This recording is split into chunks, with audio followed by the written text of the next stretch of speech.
Oh, we got it. All right. Let's call this organizational meeting to order.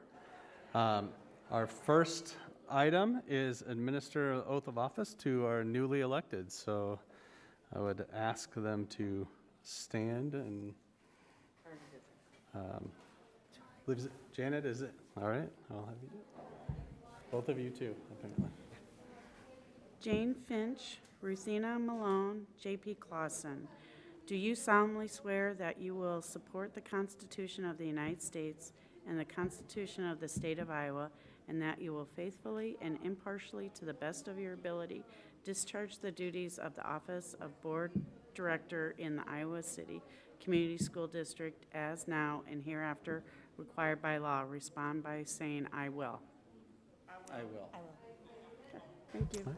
Thank you. For those wondering, because Maka is filling in a temporary seat, there was a time limit that she had to be sworn in prior to tonight. But welcome, Maka, as well as Jane, and welcome back to JP and Ruthina.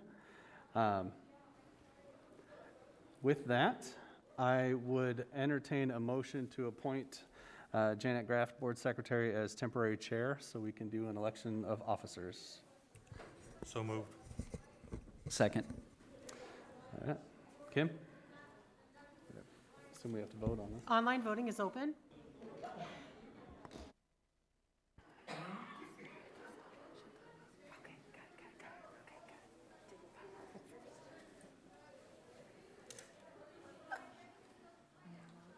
Did you join me?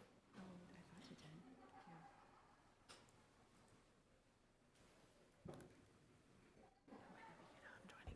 Yeah. Director Finch, if you'd like to give me a verbal vote. Yay. Thank you. All votes have been cast, and the motion carries with all directors voting in favor. Janet, take it away. As Secretary of the Board of Education, I will preside over the election of School Board President. Please remember, nominations are not motions, so no second is required for a director to be nominated. If you are nominated to office, please verbally respond if you are willing to accept that nomination. It would be appropriate for the director making a nomination to provide for affirmative comments on why the nomination is being made once the nomination has been accepted. It would be inappropriate for other directors or the board as a whole to discuss or debate the merits of directors who have been placed in nomination. This is what the vote is for. The floor is now open to receive nominations for the office of School Board President. I nominate Sean Eystone. I accept the nomination.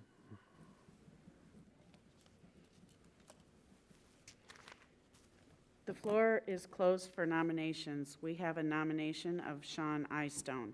We will proceed with the vote. Kim will distribute ballots for the school board president vote. Please write in the name of the individual you are casting your vote for, and Kim will pick up your ballot. If no one individual receives a majority vote, the two persons receiving the most votes will be placed in a consideration on a second round ballot. In case of a tie, this process will continue until an individual has received a majority vote.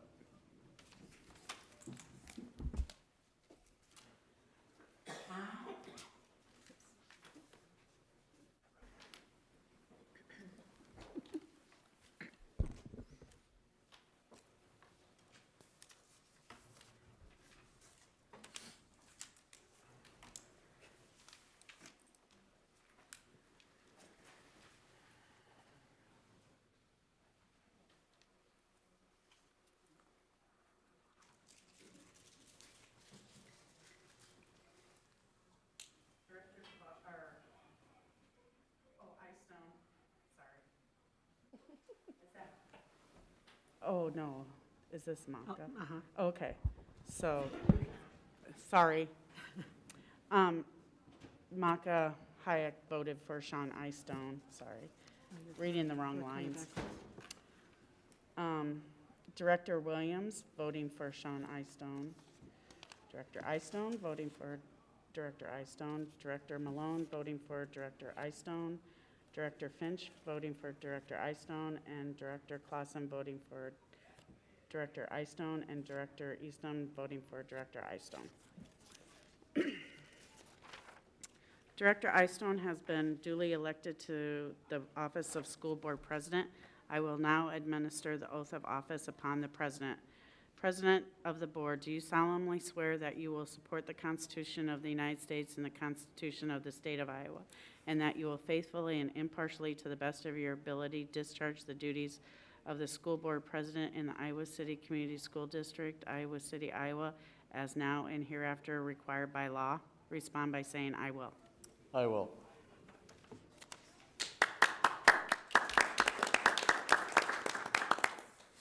We will use the same process for the school board vice president vote. Please remember, nominations are not motions, so no second is required for a director to be nominated.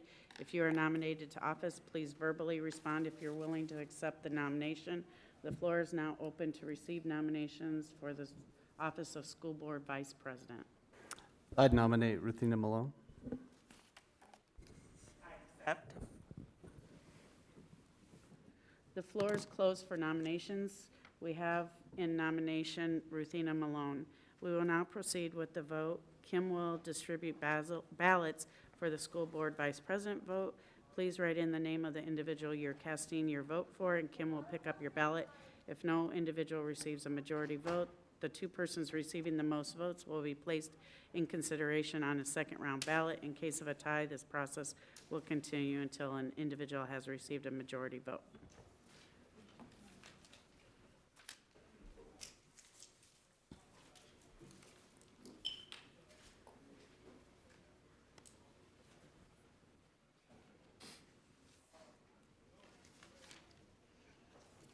Director Clausen voting for Director Malone. Director Finch voting for Director Malone. Director Malone voting for Director Malone. Director Williams voting for Director Malone. Director Eystone voting for Director Malone. And Director Hayek voting for Director Malone. And Director Eastham voting for Director Malone. Director Malone has been duly elected to the office of the school board vice president. I will now administer the oath of office upon the vice president. To the vice president of the board, do you solemnly swear that you will support the Constitution of the United States and the Constitution of the State of Iowa, and that you will faithfully and impartially, to the best of your ability, discharge the duties of school board vice president in the Iowa City Community School District, Iowa City, Iowa, as now and hereafter required by law? Please respond by saying, "I will." I will. Congratulations. The new officers will now assume their elected duties.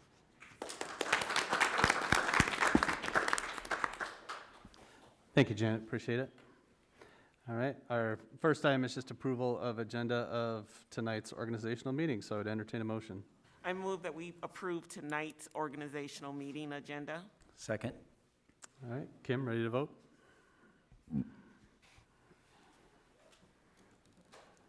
Online voting is open.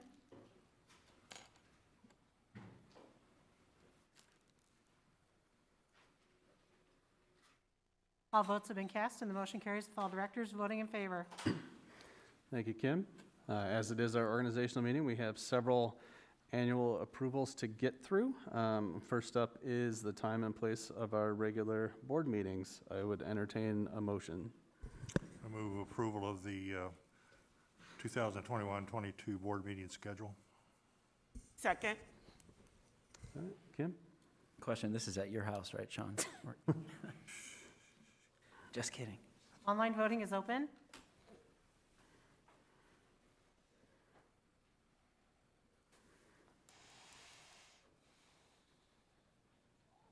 All votes have been cast, and the motion carries with all directors voting in favor.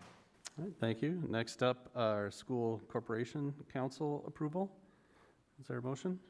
I move that we approve our school corporation council approval. Second. Any conversation? All right, Kim, ready to vote? Online voting is open.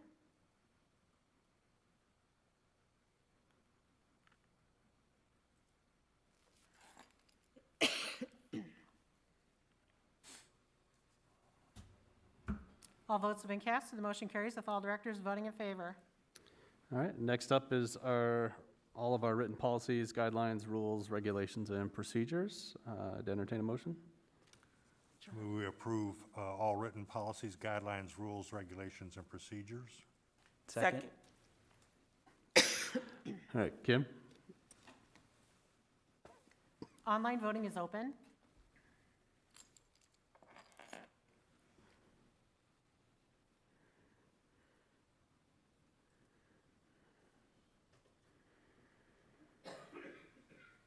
All votes have been cast, and the motion carries with all directors voting in favor. All right, next up are written student, staff, and district handbooks. Go ahead. I move we approve all written student, staff, and district handbooks. Second. Kim? Online voting is open.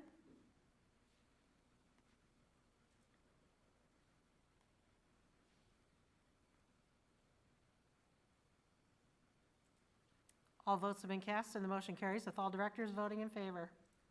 All right, next up is our program of studies. I move that we approve the program of studies. Second. All right, Kim? Online voting is open.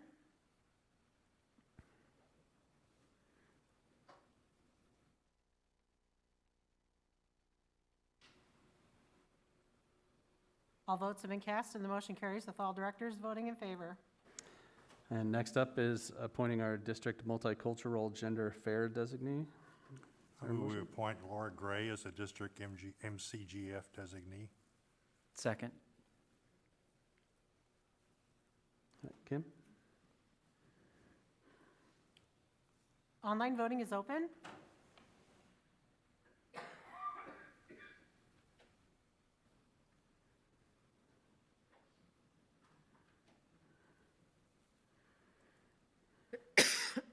All votes have been cast, and the motion carries with all directors voting in favor.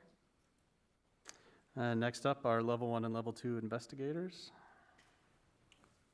I move, go ahead. No, go ahead, Charlie.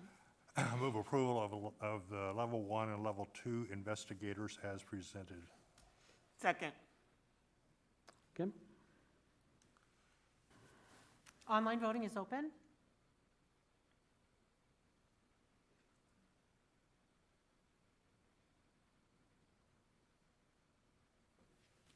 All votes have been cast, and the motion carries with all directors voting in favor.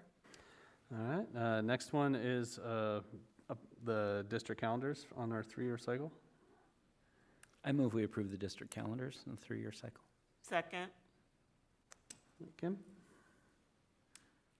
Online voting is open.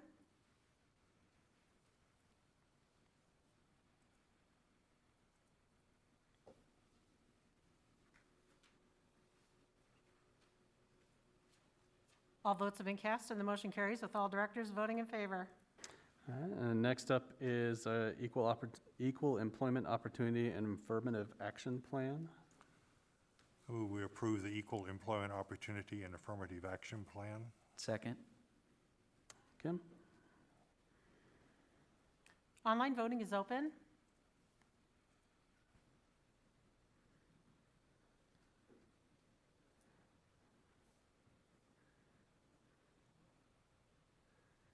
All votes have been cast, and the motion carries with all directors voting in favor. And one more, our 2021-22 CDAC council roster. I move we approve the 2021-2022 CDAC council roster. Second. Kim? Online voting is open.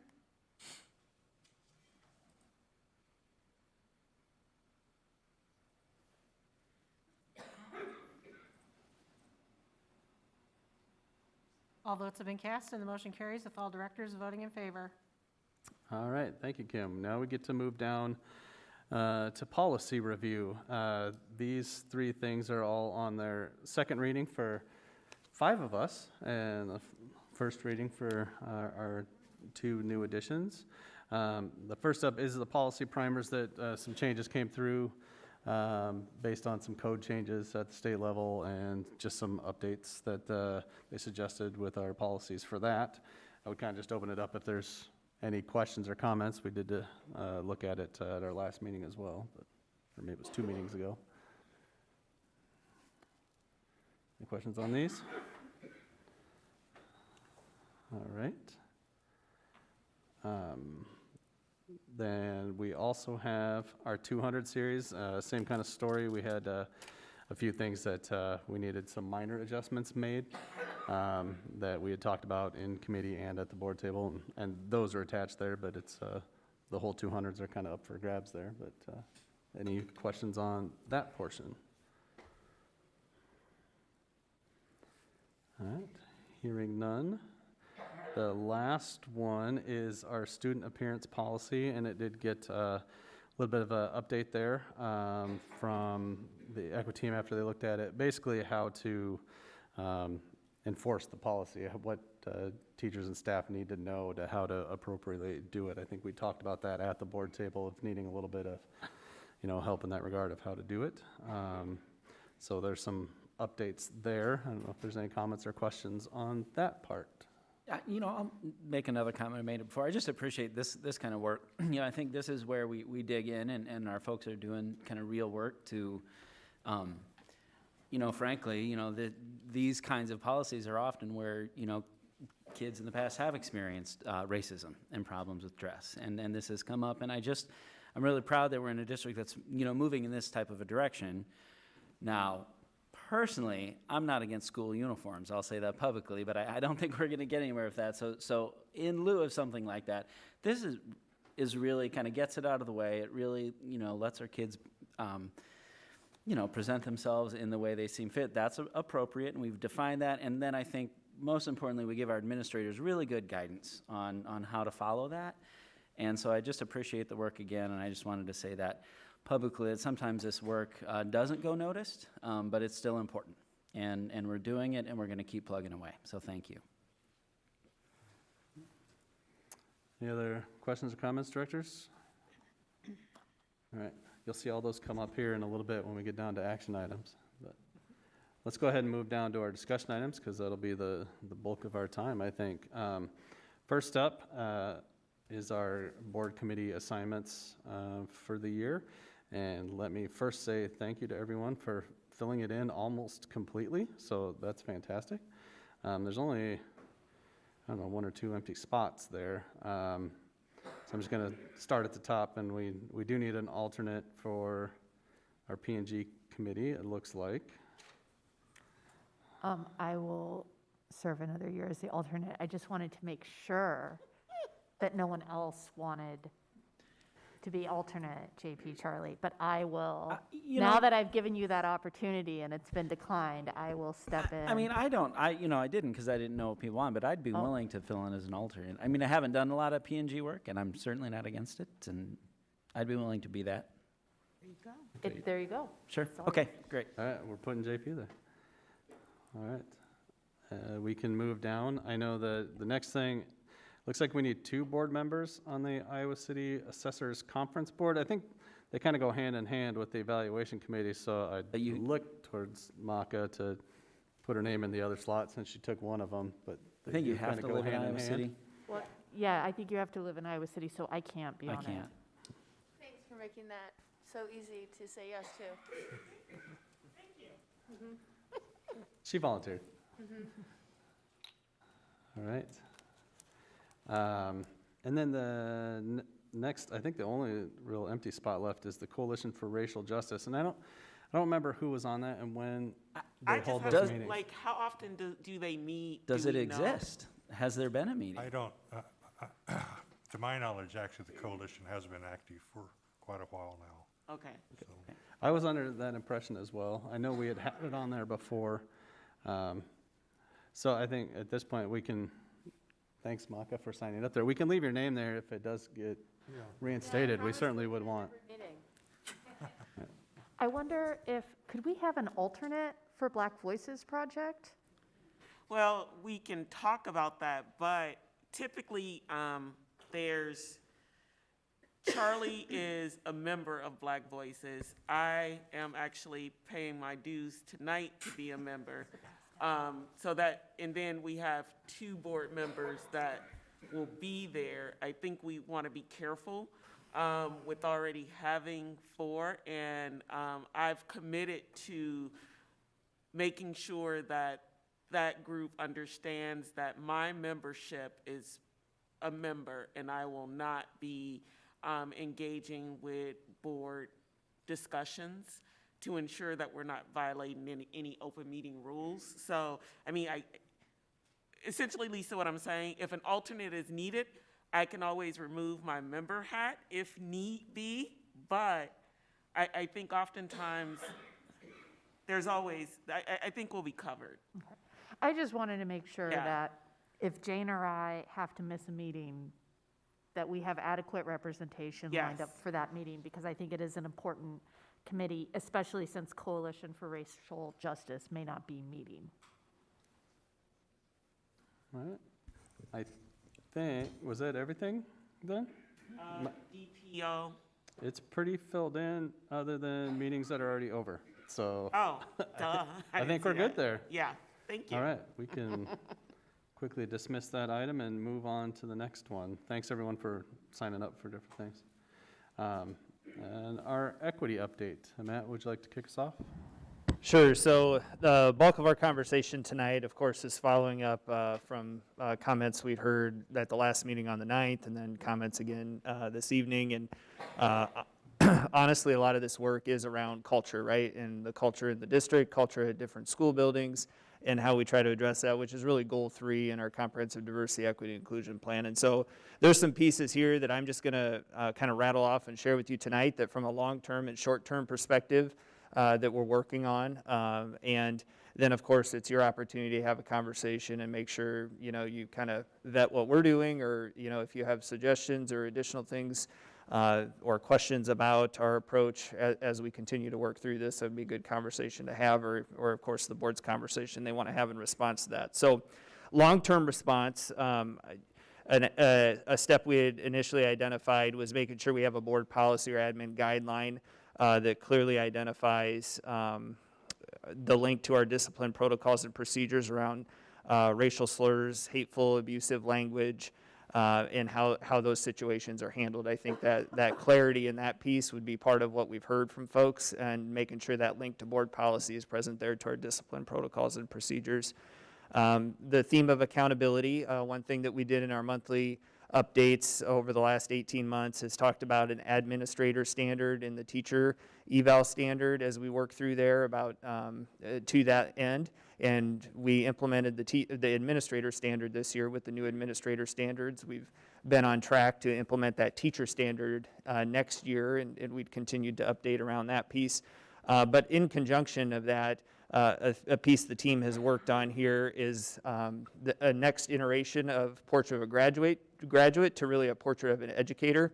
And it talks about being firmly linked in what our values are, and making that connection too, so that we explicitly teach those values and set the clear expectation. And then, of course, we'd have that link to the standard component. Of course, there's conversations that we would need to follow up with staff members on, you know, before a typical evaluation cycle, as concerns are reported, or as there's things that come to our knowledge. And I'll come back to that component later as some of the items we worked through at West High.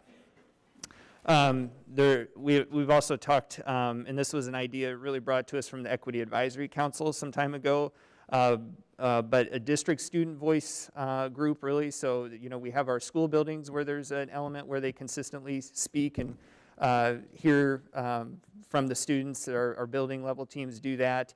You heard students refer to the Black Student Unions this evening that we've had in place, or that are trying to get restarted again. But I think from a district perspective, that would be valuable for us to have a group of students from across the district to continue to connect with. So we'll be working with the Equity Advisory Committee on that process, and Laura and her team have brought some suggestions forward about how that could happen. We know that we've hired Janet from an ombuds perspective, and so getting Janet out and visible to all of our student groups, that was part of the original purpose of that role, so that when students maybe felt like they weren't sure how they wanted to pursue a concern, or didn't know how to pursue a concern, or maybe didn't feel comfortable with those closest to them in the school building, that she was accessible. So next month we hope to bring you a charter for that office. She's kind of walked through with you guys in some individual conversations about how she's trying to get that office set up and going so that it has long-term success, and this has really been the time period we'd like to kick that off. So hopefully in December, we're bringing you a charter to start that, but we feel like we could even get her out to some student groups sooner and make sure that they're familiar with who she is and how to access that office. Short-term response, of course, things that needed to occur right away or have started occurring right away was the discipline for students around that. We did work through our threat assessment process, contacts with law enforcement, and then, of course, followed our disciplinary protocols and procedures when we have these different incidents that come up. So those three components were in play and in motion from the get-go. We also distributed grievance or complaint forms to students at West High. There were several of us there on campus at West High the next day, and I know Mr. Howard did a great job of talking through to students about how that process works and giving them forms to be completed, and that if those are completed and turned in, of course, then we would work through an investigation on any of those components. We've also been recently talking about some mandatory trainings that probably need to happen for students and staff around in this area around bullying, harassment, anti-discrimination. And so we're really trying to zero in on what that would look like and how quickly we can turn that around and deliver those to those buildings. Of course, and then kind of in conjunction to that, a specific lesson for students on slurs, since that seems to be a theme that comes back. But really setting the expectation, of course, or resetting the expectation with staff and students around what's appropriate, what's not appropriate, and then what methods or channels are followed when there's clear violations to that process. And so that's another piece that our equity team's done a great job with trying to put together in a short time frame that we'd like to start delivering to buildings of staff members district-wide, and then also to classrooms of students. Further equity team support would be the restorative circles. We've also talked about a needs assessment to go out to schools, and so you might have seen even some of that in our communication that went out to Tate last evening, where students could self-identify what kind of support they would like to receive or how they would like to receive support through that process. And so really that needs assessment piece, lessons and training component that I talked to you guys about, trying to identify allies in the school building that kids could access. And then again, the restorative circles that our equity department would help to try to facilitate. I mentioned Janet, the ombuds in the long-term process, but also from a short-term perspective, I thought it was important to mention it again here, that some of these buildings where we've had more recent concerns would be good to get Janet out to those places in a quicker fashion. And then finally, kind of building level action steps that I know are occurring there at West High would be Black Student Union starting to meet again regularly, having bi-monthly circles with the administrators, students, and RJ ambassadors, and then the formation of the Building Equity Committee. So that's probably not an exhaustive list, but that I think is a nice framework for a starting point about where we've been from a long-term and a short-term response perspective. Of course, we just received additional feedback here this evening that can generate some additional thoughts too, but I'd really like to thank the team out there for their work in trying to lead this process, and as we've continued to build out our equity team and continue to try to put these pieces in place, these are going to be tremendous services we can offer to our kids. But I think if we root it back to what we continue to hear from kids is that culture piece, right? How do we continue to work on our culture? How do we change behaviors to change beliefs in some of that regard? And so I think that's important work for us to keep the focus on. And a piece I've been proud of with our work is that we continue to come back to those equity updates monthly, and we continue to look at that work. And so here we kind of have another lens to that as we continue to look at those equity action steps we took on this year. There'll be some other components here we'll want to continue to update you guys on as we go forward too. So I know that the team or myself will be happy to answer any questions if you have specific questions about any of those pieces, or at this point we can turn it over to you guys for conversation too. I just had a couple of questions. Thank you, Matt, but especially thank you to the equity team for coming up with actionable steps. I know that there were some pieces about some training and programming for students and staff, and I just wanted, one, is it possible for board members to be included in the training that's happening for staff or whatever group the equity team would think we fit in better with.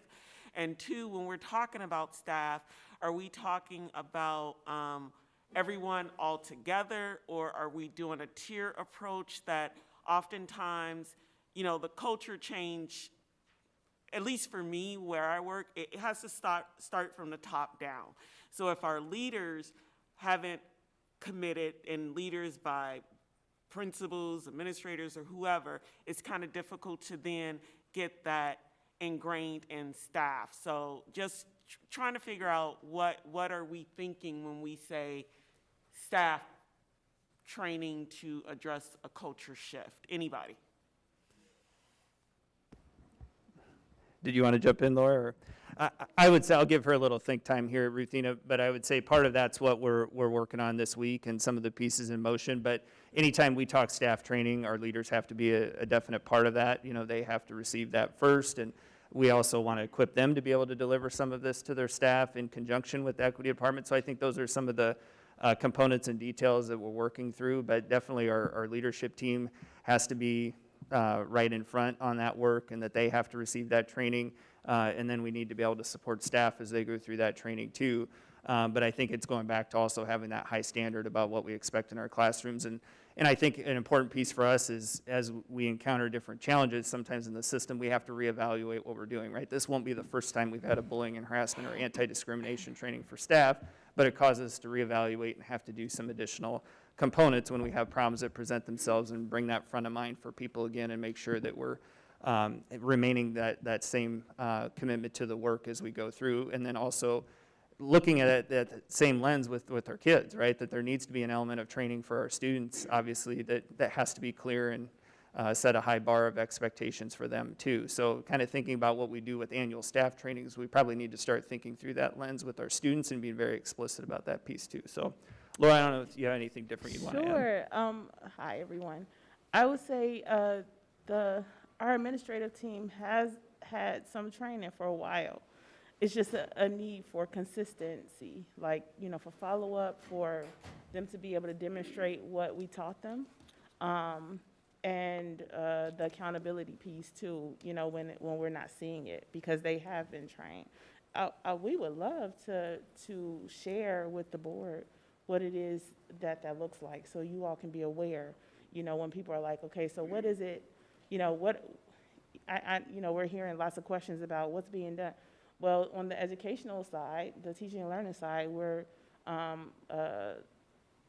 holding everyone accountable to cultural proficiency and culturally responsive teaching, and we just have to do more of the rollout. They've gotten bits of it, but we have to, and we're working on that, even with the equity ambassadors and trying to create a digital platform, because there's a lack of time.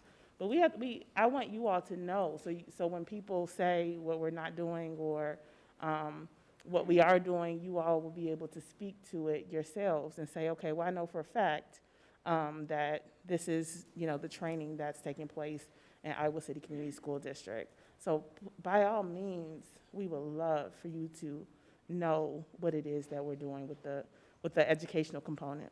And I just want to clarify, my ask of board being involved, it is not that I'm questioning whether or not the work is being done, because I know it is being done. It's more for us to, and I shouldn't speak for all of us, it's more for what I'm asking is to ensure that I'm being accountable in my actions and what I say, and being part of the cultural change. So my bringing that up, I know our equity team is working hard, and you guys have put in tremendous amount of time over the last 2 weeks and even before this. So I do thank you for that. And I want to do my part, because if we're asking this of our leaders and our administrators, I personally think that I should also be engaged in this type of work in order to be part of the change. I appreciate that, Ruthina. And I like what Matt said about the student component. I think that's the next step, that I want our students to be able to identify, they know when something doesn't feel right? But I want them to be able to have the language to be able to call a thing, whether it's a microaggression, implicit bias, whatever because I just want them to be able to articulate so that we can all have a universal language about what's appropriate versus inappropriate when it comes to managing dynamics of difference. And we can only, we all have to do better. We can get there, but we have to get there together. Yep, thank you. Thank you know, you. Just one thing on everything, because she said you guys would be able to identify like a good play, because I, like you, I think experiencing it and kind of in situ with them, and then leaving it up to you guys to decide what would be a good group, because maybe not every group would be appropriate, and I don't know if that looks like a circle or if it's just a staff training, but just kind of knowing when those are happening just for schedule purposes. I think sitting with it again, to have the language and to really know somewhat firsthand, although on a limited basis, kind of what folks are going through is going to help us be able to communicate to the community when we do get, questions about what we're doing or whatnot. And then just on that, again, just to bring this up now, and I know folks will think about that as we move through negotiation season, but figuring out a way that we can build time into our agreements with our secretaries, with our food service staff, with physical plant folks, right? So that everybody who comes into contact with our kids also kind of knows where we're going and what we're doing and what we can all do to change the culture. Because I don't want to, we've got training for a little bit for paras. We've certainly got training for teachers and administrators, but a lot of times, those are the folks that, we have to recognize they're part of our culture, and it's really important that they understand that and feel like they belong. And so, I just want to keep bringing that up. I know it's a lift. I know it's a lot to do. I know there's logistical things to figure out. I understand that. And I know we can't snap our fingers and do that, but I just want us to keep it front of mind that we got a lot more people interacting with kids than just, teachers and administrators. I think custodians probably are some of the most, popular people in a school a lot of the time, right? They're the people who, every kid sees, and they see all the kids, and they can have such a really positive impact. I just want to recognize that and support them as well. Thanks, JP. We'll make another note of that. You're always good about reminding us of that it's got to go, and I think a lot of times when we talk staff, we got to make sure we're really considering all staff, like you're saying. So thank you. So Matt, let me ask you, how convinced should we be that 6 months from now, students that were here tonight will come back and say, yeah, you've made a difference? Yeah, I think that's a difficult question to answer, Charlie, right? I mean, that's what we're trying to do, and I'm not going to sugarcoat it or pretend that I'm going to guarantee that in 6 months that's where we're going to be. I think that's where everybody wants to be, but if we're being honest with ourselves and looking at the historical experience they're talking about and the time period, this is a heavy lift, right? And we have to start managing and changing that experience student by student, school by school, teacher by teacher, staff member by staff member. So all of that work we continue to come back to and that we continue to talk about, that's where our focus has to continue to be if we hope to change that culture and change that experience in that regard. Do we have the policies in place now to do that, do you think? Well, I think there was a couple of policies we talked through, just from that list of components, right? Like one is around the student disciplinary piece about making sure that's linked into policy. I think as we continue to talk about training for staff and students, there could be some additional policy things we want to root that in to have supported there from, but I think from a policy perspective, as we went through our P&G meetings or as you guys have operated as a board, we've been good about linking those components in. I remember when we adopted this new policy series, some of those value statements being implemented and cemented into our policy, I think are important steps. But what we have to get in, we have to work on the system and we have to work on the people, right? We have to work on the system changes, but then we also have to work on our individuals and make sure we're all holding ourselves to a high standard. So as a board member, I guess I want to follow up on what JP and Ruthina were suggesting, I think. I think as a board member, I need to be involved. I need to be present. I don't need to be involved, but I need to be present when this work is being done at the building level anyway. Not all the time, obviously, but sometimes at least anyway. I've had a lot of people yelling at me in the last few weeks about how I'm not doing anything. So maybe I should take that to heart and start being present when some of this is, when we're trying to do this. I'm still just having a hard time understanding how we can. I think we can, but I don't quite understand how. I mean, I can't articulate a plan to do this right now. I cannot articulate a plan to take a white student who's using racist language against a black student to make that white student accountable for his or her actions. And that was one of the things Pastor Smith was telling us to do. We have to be accountable ourselves, and we have to make sure, and we have to hold the students and the staff accountable for their actions. And I think we got two different conversations. That's more of a disciplinary response and a due process response, and I'm not sure. I think that's the opposite end of what we're talking about right now. I think one of the messages that I just heard that I liked was, and I think it's responsive to your inquiry, is that there was immediate, on the ground, go in and talk to the students. I think that that's what the students will feel.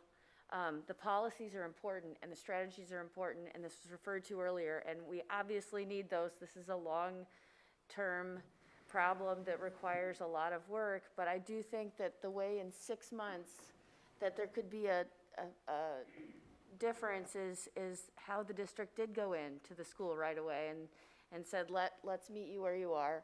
And the more we can do that, the better, until we can get the bigger changes done, which take time and cultural shifts, obviously.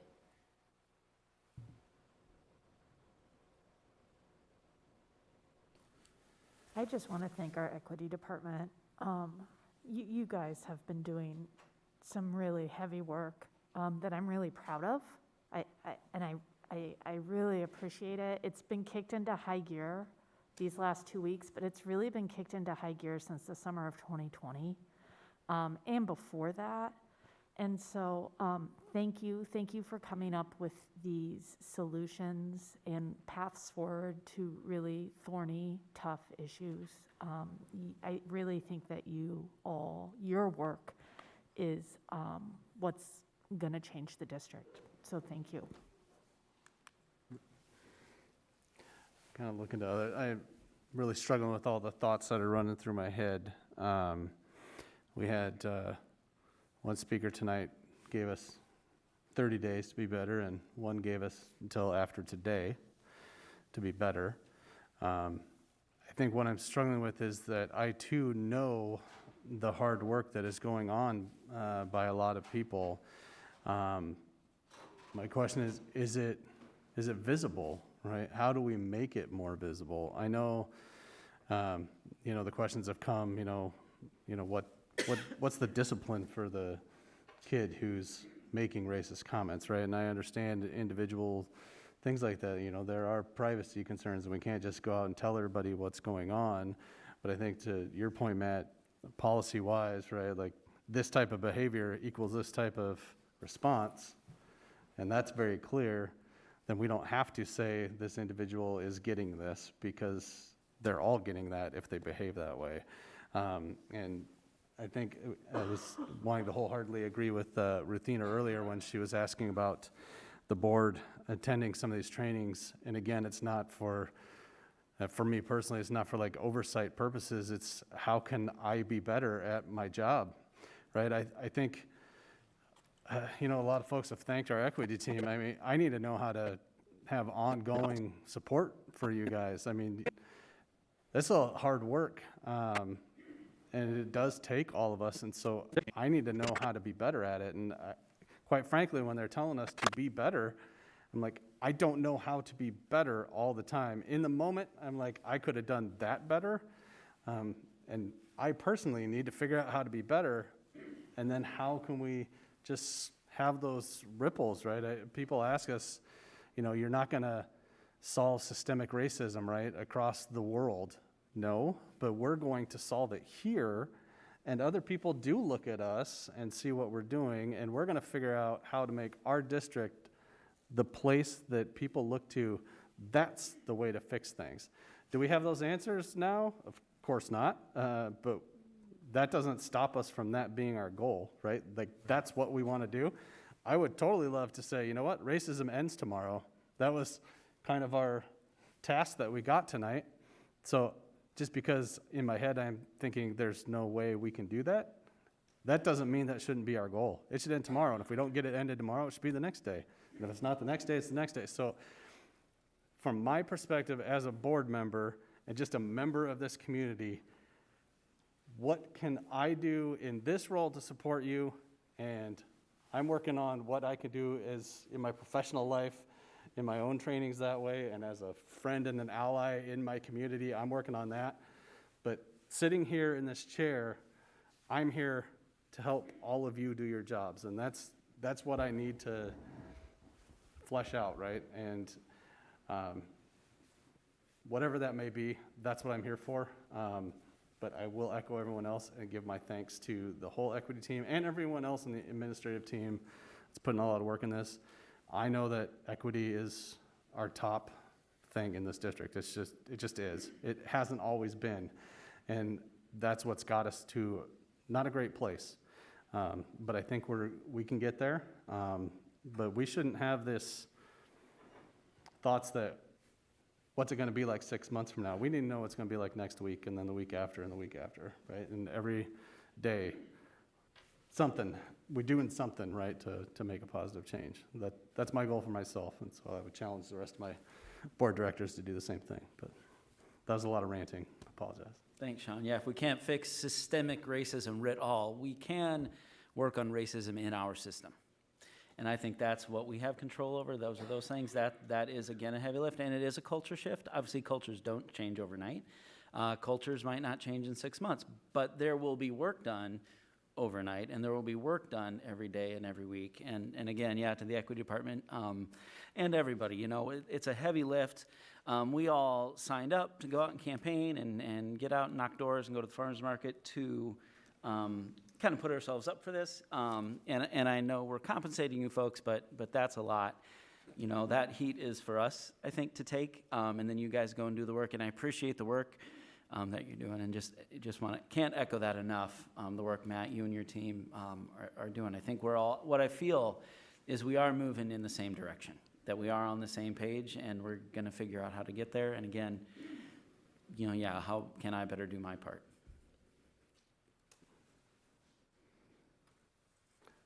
I would throw it out there. You guys are all part of the team. Is there other thoughts, feelings you want to share? Yeah, I'll speak to it. So honestly, I think what people are really asking, I don't think they're asking us to end racism. I think, you know, like people know that's not going to really stop. I think what people really want is just transparency. And that's a reflection of like policy. So like when you ask like, hey, what can you do? Or what could the board do? I would just say, look at the policies that we have and see, well, really it starts with like, what are we about, right? And after that's clearly defined, how can we make sure that those things are instilled? And I think we have a portrait of a graduate, but you know, like a portrait of a staff member, but just trying to establish like, what does that look like to be an educator, to be somebody that, you know, is tasked to oversee our students. But not only that work, but after we establish that, what does that look like to uphold it? And that's what they're asking us. They're asking us in the buildings. They're asking us from an administration standpoint. They're asking you as a board member, because they are entrusting us with their students. And, you know, I got skin in the game too. So, you know, when people, you know, are calling me out, you know, or whatever, you know, that's neither here nor there. But I think the end goal is, how can we get policies that match maybe what they're actually seeking? And if it's not seeking what, you know, like maybe that, you know, that higher degree of, you know, expulsions and things of that nature, but we gotta give second chances, but, you know, some of that's just being transparent and, you know, and that's, you know, being everything from reporting to how people can get a hold of people. Like people are asking, what are your positions, and, like things like that. Like, that's on the internet. That's available to them. Just educating our students, educating our stakeholders. I think part of that is like a community education that's needed for this community, because a lot of questions that we get when we look at feedback from surveys is students that aren't really aware. And I feel like that starts with us and really educating them, and educating families. What are our policies? And how do we go about ensuring that those are enacted upon in a timely fashion? A lot of the emails you see or social media things, man, I'm just now finding out about this at 4:52. It happened at 10 o'clock, or, they just want immediate feedback. It's 2021. People want quick responses, right? Sometimes those aren't going to be as quick, but I think overall, people just want transparency and accountability. And I think the more we can be more transparent, I think that's really what's going to satisfy this group. Not just this group, but that's what everybody deserves, right? You know what I'm saying? So, overall, I just feel like that's really all everybody's asking. I think we make a lot of other things, but it comes down to us establishing it, living it out, and being held accountable for it. So that's all I got to say. Thank you. Anyone else? I guess I would ask the question, how do we do that? How do we make time to help, educate our students? How do we make the time to make sure that they're aware of the policies, and how do we make sure that those policies are doing what, folks are seeking, right? Like, Well, I think it's just like these suggestions we put in for training, like, sometimes these things just have to take precedent, right? And I think that's, when we're on, you want to call it a crisis, or when you're in the middle of a situation, some of these things are just what's going to have to take the precedent to deal with it right now, right? And that we're going to have to make the space for it because we believe it's important enough. And if it's really linked to our culture goal in our comprehensive diversity, equity, and inclusion plan, and we're serious about addressing culture, a lot of the other things we'd like to get to in the organization aren't going to really matter unless we address that culture piece, right? That's kind of the basic level of need that has to be taken care of first before we can even get to some of those learning components. So like Luke said, with the transparency and accountability piece, and trying to make sure students are well informed and that they have the trainings they need, then that's what has to be the priority, from the onset, and that's what we have to commit to first. Time's always an issue. I think from a larger district perspective, that's the question we I think have to work together as a team, is like, what's our most important goal and how are we staying focused on that? Where do we get distracted onto other issues where this really needs to stay the center of our attention, and where we really have to dig in on the work? There's a lot of things coming at us, and a lot of things we do good that are good for kids, but there are some things that are more urgent and have a bigger impact on our kids. And so for us as a team, as we continue to think about that, I think that's important for us to have perspective on what's the most important thing we should be talking about every meeting. What's the most important work in front of us this month, that we don't lose traction and to get distracted into some other issue that is important, but it might not be as urgent and as important as this issue. My suggestion is to decide who the most important people are. The most important people have to be the students. There can only be one group that are the most important, and it just has to be the students. I think that that's what I'm hearing. We take for granted whether the students know who to talk to and what to do about it. I wouldn't have known, and I got a kid in high school, and something happened in her classroom, and we talked about it, and I was like, well, geez, I think that's something you tell a guidance counselor. Making sure, it's like one of those basic things you should get to learn when you go to school the first day, first week, is if you have something that's making you uncomfortable, or whatever language we choose to use, this is what you get to do. We want to empower the student to know how to make that connection, and then they maybe won't feel like all of these students have felt at these last two meetings, where they're talking about, who's going to help us? Why are we here? Why are we having to do this for ourselves right now? Maybe that's what we do right at that first step, right away. And that's why I thought it was good that you guys went into West High right away in person. And, we're here, right here in front of you, and you can talk to us. So I think maybe that might be a way of making that connection and building some trust there and some empowerment.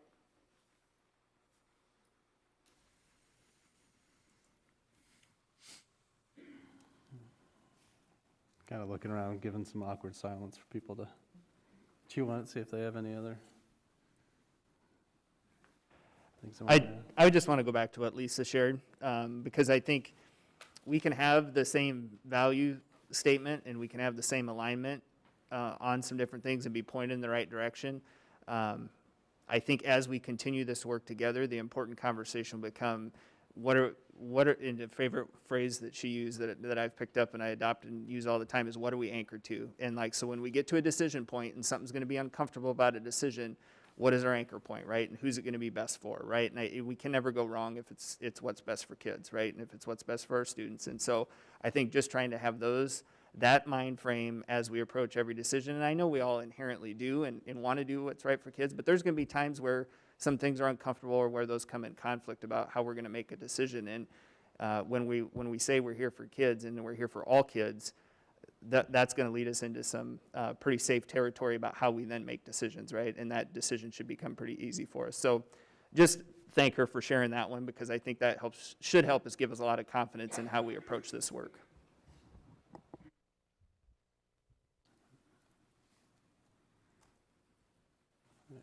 Folks ready to move on? All right, thank you all for the work and the conversation tonight and ongoing. Our next item is our FMP 2.0. It's like Chase. Sure. Just keep it brief this evening. We touched on this a little bit at our meeting 2 weeks ago.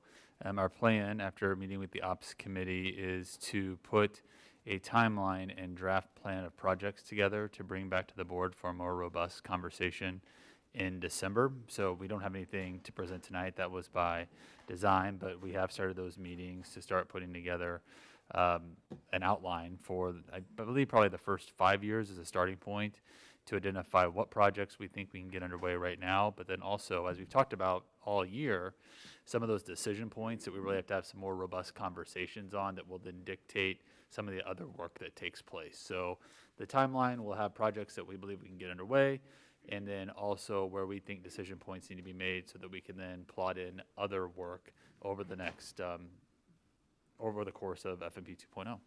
So more to come in December. If there's other guidance, though, before that the board would like to share, we're happy to hear that so we can try to incorporate it in what we bring back.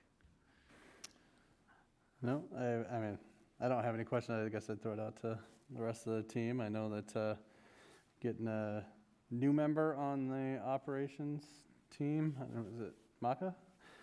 Taking over Janet's spot, so you guys got a lot of work ahead. We're here for you on that, too. Well, and I do appreciate the support the ops team has given, and Maka, we welcome you to that team.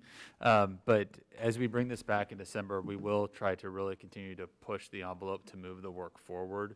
We're going to get to that point in the very near future, probably the next 60, 90, 120 days at the very far outset, that if we don't start doing design work, we'll start to miss construction windows during the summer. And so Dwayne, you know, is a master of the FMP spreadsheet. So who is the man behind the curtain working on that for us right now.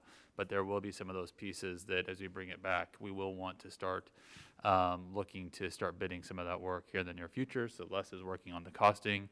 I won't promise that we'll have those costing pieces, but so I don't want to overpromise, but we are going to try to put the financing along with what we bring back as we have it available for you. What we discussed at the last Ops Committee meeting and the Ops Committee agreed on as a smaller group of the board was much like we had that Exhibit A of projects that were very detailed and specific when we went and talked about renewing those levies.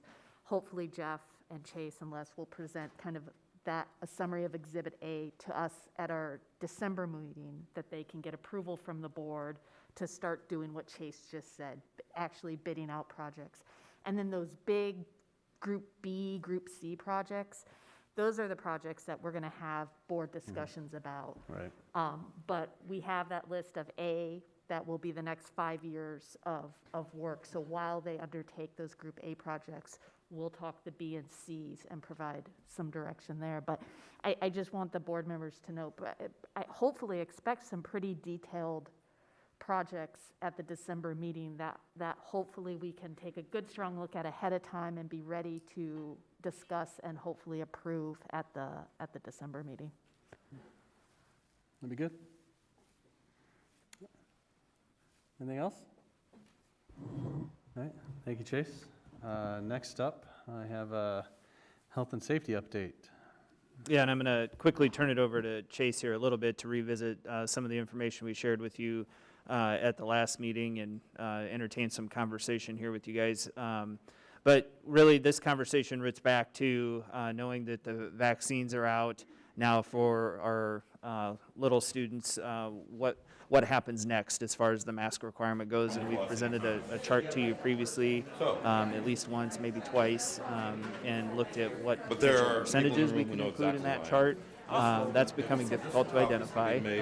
It doesn't seem like there's really any basis to root some of that decision in for where we would put those percentages. We've tried to look at other districts. Others are somewhat arbitrarily decided upon. And so Chase is going to talk you through a little bit in more in depth about that challenge, and then what another potential way we could look at this would be come January.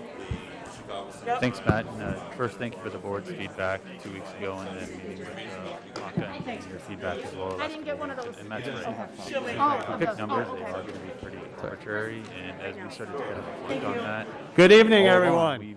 We're going to go ahead and anchored call back this. to one of three things: the CDC, Johnson County, or the Iowa Department of Public Health. And so as we look at what we believe our next iteration for health and safety should be, we think we should go back to one of those. And the challenging piece of that right now is the pending litigation. And so it's one of those, you don't really know where that's going to go. So there is some of that unknown still out there. But one of the big differences we know between Iowa Department of Public Health and some of the more local guidance, it revolves around masks. And remember, this summer, we had started to lean towards maybe aligning more to Iowa Department of Public Health, but there were no vaccines. And so we didn't want to do that because there wasn't that vaccine availability. Now that it is available, as Matt said, we do want to restart that conversation. We're not looking for a decision from the board tonight, because even if we make that decision, nobody has a crystal ball. And so the when do we do this part of that conversation is still out there as well. Is it when we come back from winter break? Is it before spring break? I think that's a large piece of the conversation that we need to have too. And so really, again, tonight, just saying that we want to pivot, and that when we come back in December, have a more robust conversation about here are some of the differences, and do we want to move back to where we were this summer and start realigning to Iowa Department of Public Health, or do we want to look at aligning more to Johnson County Public Health?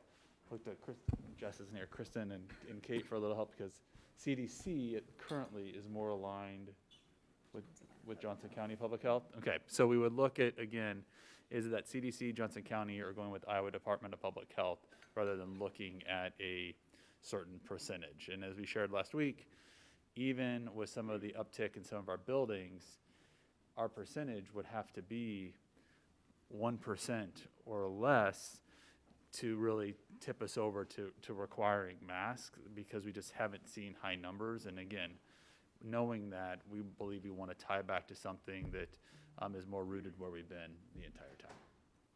That's a lot. I'm sorry we don't have anything to show, but that's kind of where our thinking is this evening. I just want to reiterate one point that Chase made, and I think some of you guys have had this perspective before too. We started talking about it because of the potential of January, but we do understand, right, that may not be the right time either, right? Some of you guys may look at that and say, hey, that timing doesn't work for us. And so again, we're not tied to any kind of time frame on that. We want you guys to feel good about the decision where we're going. But again, linking, like he said, to a piece of guidance seems pretty consistent to how we've handled this as we went throughout, and something that would keep us rooted in how we've made decisions prior, rather than starting to create our own protocols.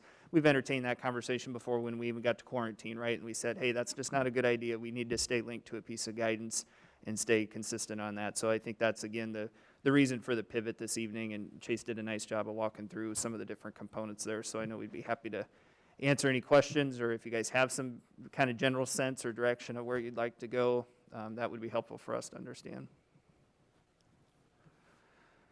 I mean, I don't have a crystal ball, but I listened to those oral arguments, and I think that there's a very real chance that any mask mandate is going to have to be specifically tied in to an IEP requirement at a building level. And so I would just hope that we are working to identify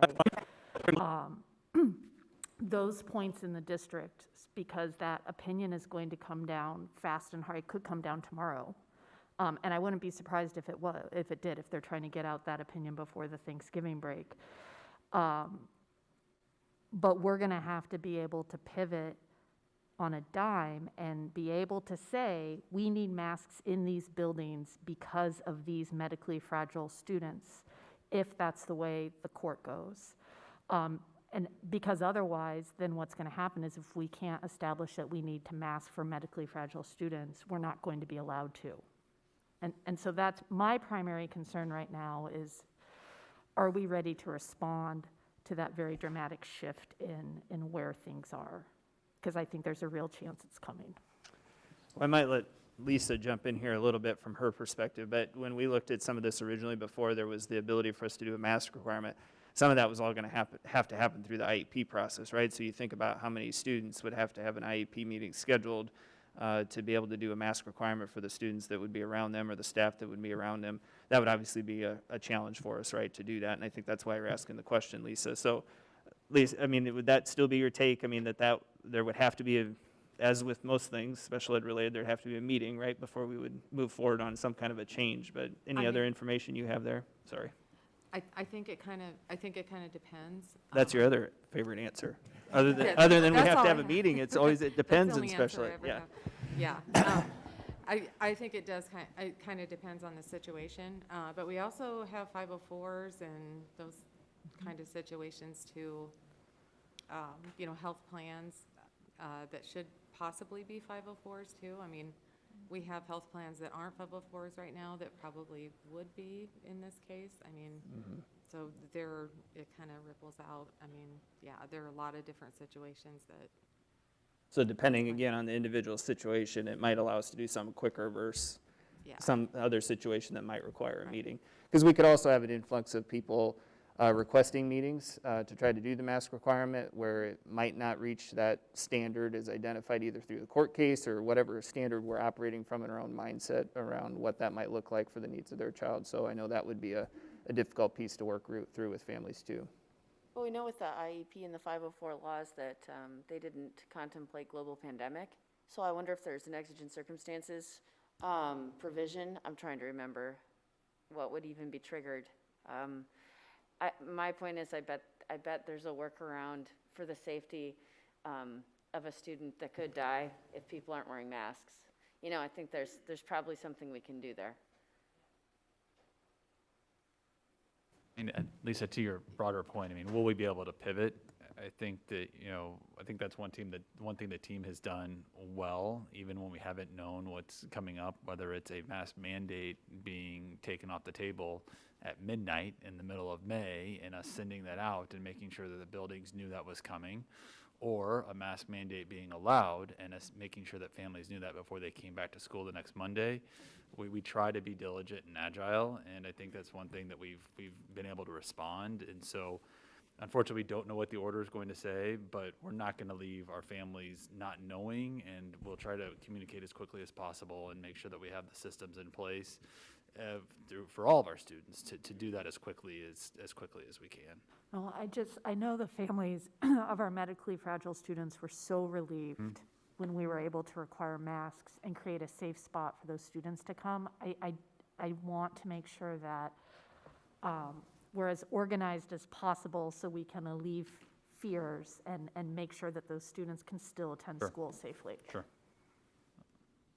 I really appreciate that point, Lisa, and thanks for bringing that to the table. And y'all know me, eternal optimist. I'm going to assume that they're going to say, do whatever you want with masks. So the reason, I asked for us to kind of come up with a metric, right, because I didn't want our decisions to be tied solely to a lawsuit, right? There had to be some sort of mechanism for us to decide what we're going to do, right? We went many, many years without having masks in our schools, and at some point, I would like to not have masks in our schools. I think we would all like that, but it has to be a reasonable point.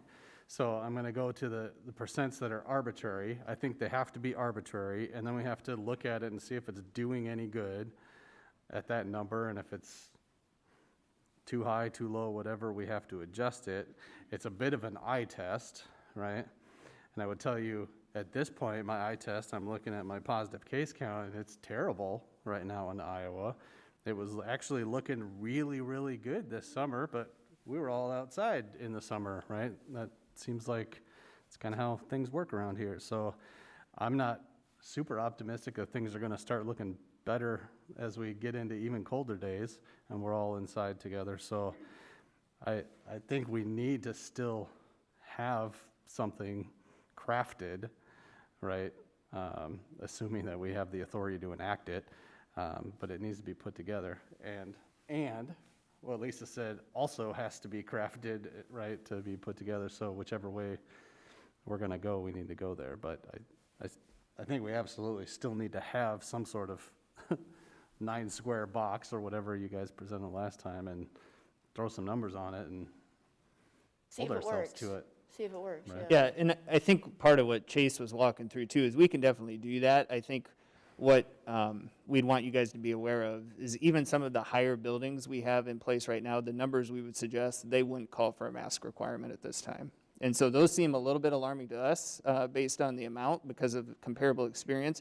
But any kind of reasonable number we could put in there to talk about maybe there was one building we looked at when we lined them up that would have had a mask requirement put back into place. And so I think that's part of the difficulty with the percentages. I mean, we'll have some extremely low percentages to invoke a mask requirement to be in place. Otherwise, it's basically like we're operating without masks, independent of the data you're seeing there, right? The data wouldn't be having an impact on it based on what we're seeing for case counts right now. Well, then I would just suggest that you say that it's like 20 kids or 1%, whichever's higher, right? Like, I mean, I think you can throw some numbers at it that would then actually make sense, right? And if, like I said, it is an eye test, and when I look at some of our schools and I see the numbers on our dashboard at a couple places significantly higher than everywhere else, that tells me we probably need to be doing more there than other places. At a very basic level, right? And if it's masks versus not masks, that's a fairly easy distinction, right? I think, there's been comments in the past about airflows and things like that. I think we're fairly equivalent at our schools in that regard, and some of the other things that we have in place. Maybe we're not. I mean, if you want to tell me that we're doing something at one school we're not doing at another, I'd love to hear that. But I think we can probably work some sort of metric in there that's going to, make sense to all of us and understand it, but also protect our kids, right? And our staff that are in those buildings. I mean, that's the intent. So, like I said, my goal is at some point we get to a point where we're like, sweet, I feel really comfortable not having people in masks. My eye test looking at the data, it's not today, but I would like it to be some point, and I want to know what's that trigger, and I don't want it to be, judge says you can't do it anymore. Like, that would be like the worst outcome, right? And it may be likely that it happens, but that's not what, I don't want to assume that that's what's going to take precedent over everything else. I would say I encourage everyone to read the pleadings, even if you don't read the boring ones, to read the amicus brief that the American Academy of Pediatrics submitted to the court. It's very readable and informative. And so, and I had the same impression that Lisa had. I'm not optimistic about it based on the pleadings, unfortunately. So I would like us to be ready for messaging, which is always key with our district. It's a big district, so I think when we do get that ruling, if the message is we can't mandate masks, and we also don't know yet how to mandate them based on IEPs or 504s, because we're not sure about an exception to that, which seems like a legal question for somebody. I think the message could also just be something to the effect of, we can't, I don't know, okay, I'm not the messenger, but something like, we've learned we can no longer mandate masks. We really want you guys to keep wearing them, kind of like how we started the school year, but even better, like more persuasive and pervasive with our messaging. So that, and the thing too is, I've heard a lot about certain schools, this is about what Sean was saying, certain schools that maybe aren't doing as well, and is there a reason for that? I think that we need to continue to encourage our administrators to get kids wearing masks. I think people are getting sick of it, I'm getting sick of it, everybody's getting sick of it, but we need to keep doing it because the numbers aren't great right now. So I do think that that's something we need to push out again, especially during the holidays. I think it's gonna get worse again before it gets better.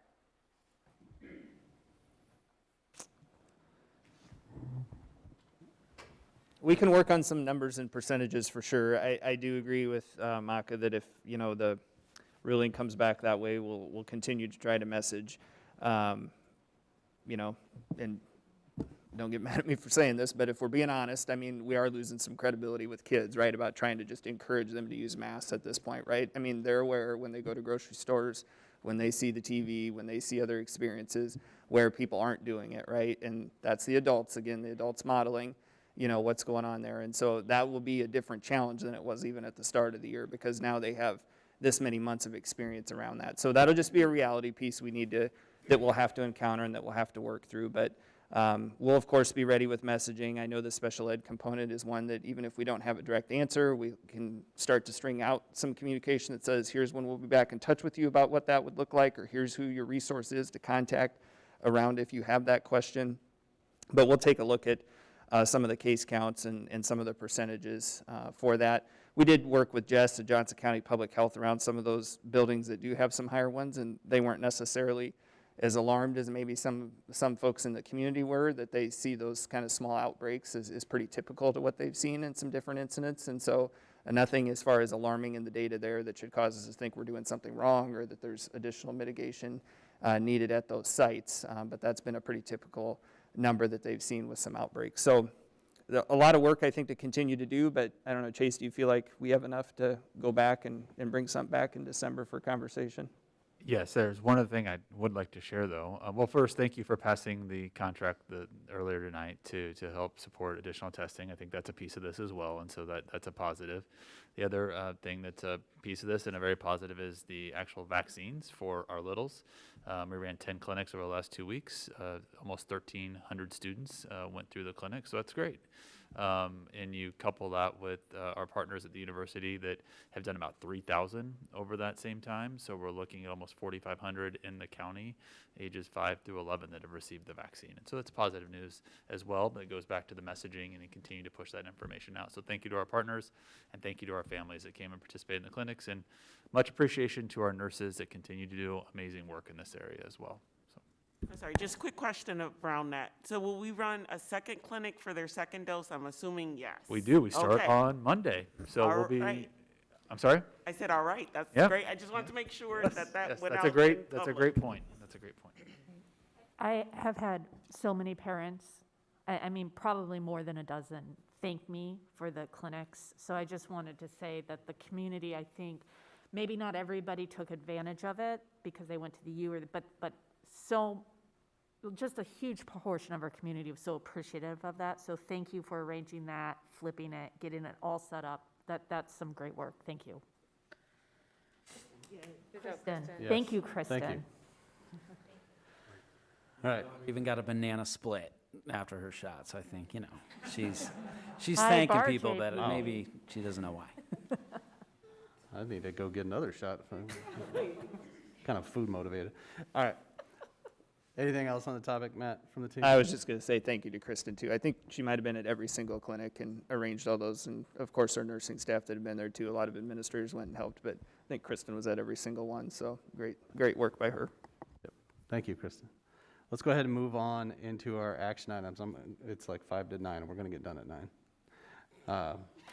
So we have 3 different resolutions to approve for a modified supplemental SPAN. I don't know if you want to talk to all 3 of them together, Les? Obviously, you don't want me to say anything, but I think I do need to at least share a couple comments, especially for a couple new board members. 1 and 3 are a function of the certified enrollment process that the district certified by October 15th, the deadline, and then through the state works through its process by counting the numbers, and so it's generated. So you'll see this schedule attached to each one of those. It's the exact same schedule, but it's each one of those items has to be a separate resolution to provide that spending authority approval through the SBRC at their December 14th meeting. So it is kind of pushing the deadline, but it is just came down through the DE. The middle one is the one that I promised a little over a month ago when I brought the special ed deficit to you. This is the LEP excess costs. It's coming out of the same process as we ended fiscal year 21. It generates those costs. We're allowed to go back to the SBRC to get the spending authority, and it actually goes back into last fiscal year 21's ending numbers for the unspent balance. It's kind of funky and wonky, whatever you want to say, how that works in terms of them, but that is going back to fiscal 21 yet on that. So I'll entertain any other questions, and for the two new members to the board, I'd be happy to sit down with you at any time to talk through those more. So apologize for not being able to have that opportunity yet. Yeah, we'll handle our actions one at a time, but if there's questions on any three of them, I think we can throw them out there now from the directors. Going, gone. All right. So on our first one, I would entertain a motion. I move we approve the resolution to approve the application for modified supplemental amounts for increased enrollment. Second. All right, Kim? Online voting is open.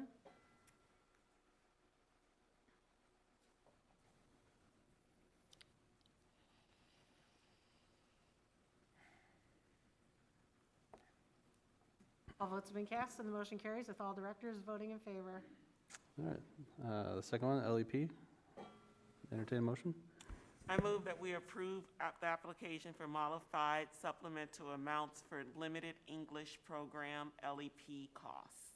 Second. All right, Kim? Online voting is open.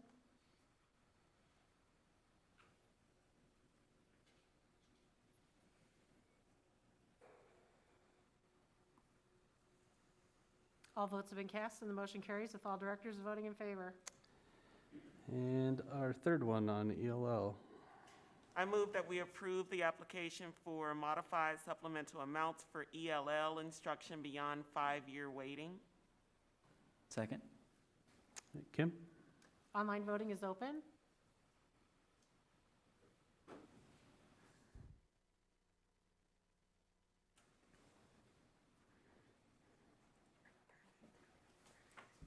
All votes have been cast, and the motion carries with all directors voting in favor. All right, thank you. And as promised earlier, all of the policies that we looked at earlier are on there for the action items. And first up are the 200s. I don't know if there's any further discussion. All right, I'd entertain a motion. I move. I move we approve the 200 series policies. Second. All right, Kim? Online voting is open.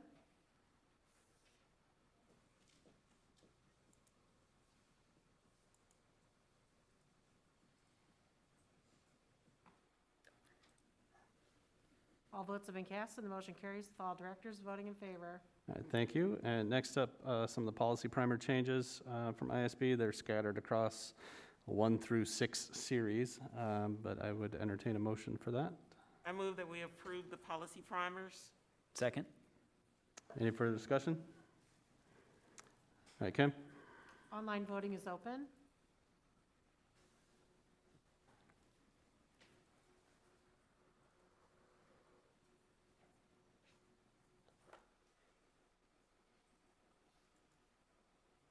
All votes have been cast, and the motion carries with all directors voting in favor.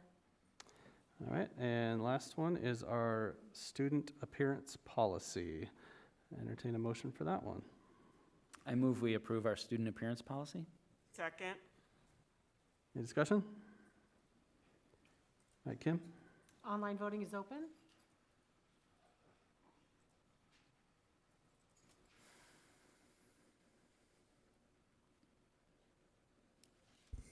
All votes have been cast, and the motion carries with all directors voting in favor. All right, thank you. All right, our last item is our agenda setting. We do have a regular board meeting on the 14th. Is the ops not meeting that day? No, we decided it'd be duplicative, so no ops meeting. We're just going to hear it with you guys. Sounds good. I can see we have our usual updates there with our student rep and ICA and whatnot, and our consent. We are getting, it looks like the CAFR and our school year and FMT updates there as well, and a legislative update, I guess. Is that going to be just ahead of our first legislative forum or just after? It'll be just ahead of it. The first one will be on the 17th, John. All right, that's what I was thinking. But, Under the school year, will we have an equity update? Yeah, so a couple things I was going to suggest. One is since there's only one meeting and maybe even moving forward, we want to talk about how equity could be just recurring on every meeting instead of just the once a month. So that's an idea we could explore, but especially for this December one, since we only have one meeting, I think we should put that on there. The 21-22 school year item, we might just want to change to a health and safety update specific to that. And then Amy, will we have an enrollment update that we want to provide at that meeting? Wait till January. So we'll just call it health and safety update for that. So we'll change the 21-22 school year item to that. I absolutely agree with that and the equity in there too. Okay. I would definitely be in favor of having an equity update every meeting for the foreseeable future. It might give us some space to dig into some topics more in depth. We've done a good job with updates, I think, in routine the work, but there could also be some additional conversations to dive a little deeper on some topics. So we'll continue to talk about that one. Thanks, Gene. For sure. Other things, directors? No. Oh, man, it says, I meant no for me, I'm sorry. Director Malone has said no for everyone at the board. I meant solely for me. And I lied, it's 9:01 on my clock here. But that's our last item. Anything further for the cause? I move that we adjourn. Second.